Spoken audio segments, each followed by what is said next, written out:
एक दफा फिर सियासी पार्टियां बदलने का मौसम आन पहुंचा है। ये कोई पहली या आखिरी मौसम नहीं जो सियासी पार्टियों पर आया है। ना ये सियासतदानों के लिए नई बात है, ना इनकी पार्टियां तब्दील कराने वालों के लिए ये नया काम है। हर दफा नया काम होता है वो ये है कि दोनों तरफ से नाम और चेहरे बदल जाते हैं। कल ज़िया ने जब पीपल्स पार्टी को तोड़ा तो भी भुट्टो के करीबी लोगों को ही टारगेट किया गया था। कुछ परवेज मुशर्रफ दौर में हुआ।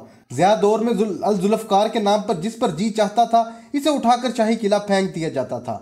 मुशर्रफ दौर में ये काम नैब के जरिए किया गया। जनरल ज़िया की दहशतगर्दी इसलिए ज्यादा थी क्योंकि वो भुट्टो जैसे बंदे को फांसी लगा चुके थे।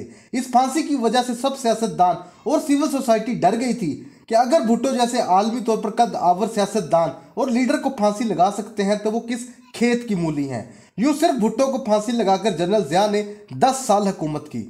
मुशर्रफ ने भी यही कुछ किया जब उन्होंने नवाज शरीफ पर हाथ डाला। नवाज शरीफ को त्यारा साजिश केस में उम्र कैद की सजा दिलवाकर जेल में डाल दिया। इसके बाद नैब बनाकर सब सियासतदानों को गिरफ्तार कर लिया। सिर्फ वही सियासतदान जेल से बाहर आ सके जिन्होंने चौधरी शुजात हुसैन और मियां अजहर के हाथों पर बैत कर ली, इन्हें अपना लीडर मान लिया, मुशर्रफ का कलमा पढ़ लिया। अगरचे इस दौर में मुल्तान से दो बड़े नाम जावेद हाशमी अगर नवाज शरीफ के साथ वफादार रहे और जेल भुगती तो यूसुफ रजा गिलानी बेनजीर भुट्टो के वफादार रहे। दोनों ने 5-7 साल जेल भुगत ली, लेकिन वो दोनों मुशर्रफ की जालमाना कार्रवाइयों के बावजूद डील करके बाहर नहीं निकले और जेल में ही रहे। हाशमी और गिलानी ने मियां अजहर और नवाज शरीफ पर चौधरी शुजात हुसैन और मियां अजहर के हाथों पर बैत नहीं की।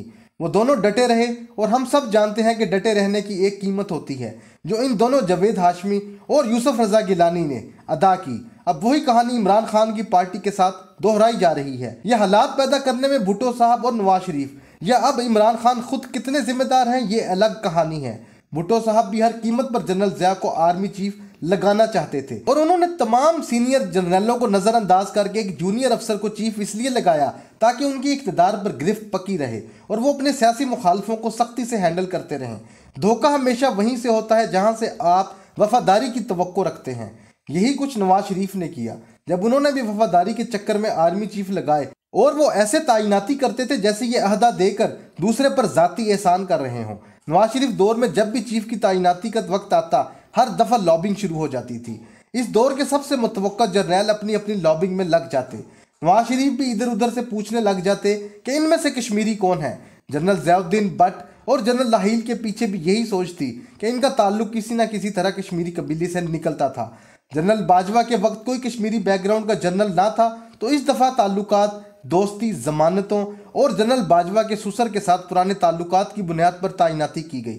लेकिन अगर आप गौर करें तो बात वहीं जा निकली कि चाहे भुट्टो की तरह ज़ाती वफादारी को तरजीह दें, नवाज शरीफ की तरह अपनी बरादरी या ताल्लुकात की बुनियाद पर चीफ लगाएं, नतीजा एक ही निकलता है। चाहे मुशर्रफ हो जिसकी जमानत चौधरी निसार अली खान ने दी थी, या बाजवा जिनके जामन तो खैर इनके सुसर जनरल एजाज से लेकर चंद वजीर भी थे जो नवाज शरीफ को कस्में दे रहे थे कि वो इन्हें जानते हैं और वो बहुत अच्छे रहेंगे। जनरल मुशर्रफ ने भी जेल में डाला और जनरल बाजवा ने भी, अगरचे इस दफा कानूनी तरीका था।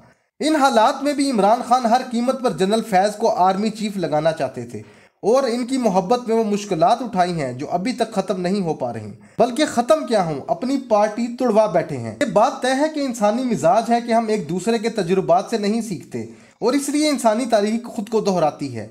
हर इंसान सिर्फ अपने ही तजुर्बात से सीखता है, लिहाजा हर इंसान इन हालात में वो मखसूस गलतियां दोहराता है जो इससे पहले किसी ओहदे पर बैठे लोग दोहरा चुके होते हैं। इसकी वजह बड़ी सादा है कि हर बड़ा आदमी एक सतह पर पहुंचकर खुद को भगवान समझने लग जाता है।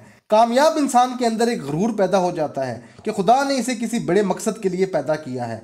वो दूसरे लोगों से खुद को अफजल समझना शुरू कर देता है, लिहाजा वो दूसरे लोगों के मशवरे और बातों को अहमियत नहीं देता क्योंकि वो समझता है कि अगर ये इतने ज़हीन होते या इससे बेहतर क़यादत करने की सलाहियत रखते तो वो भला इस वक्त इसके मोहताज होते कि वो इन्हें अपने दरबार का वजीर बनाने या इन्हें कोई अहम ओहदा दे जिसकी बुनियाद पर वो अपने जैसे लोगों पर अपनी अथॉरिटी और ओहदे का रौब डाल सके।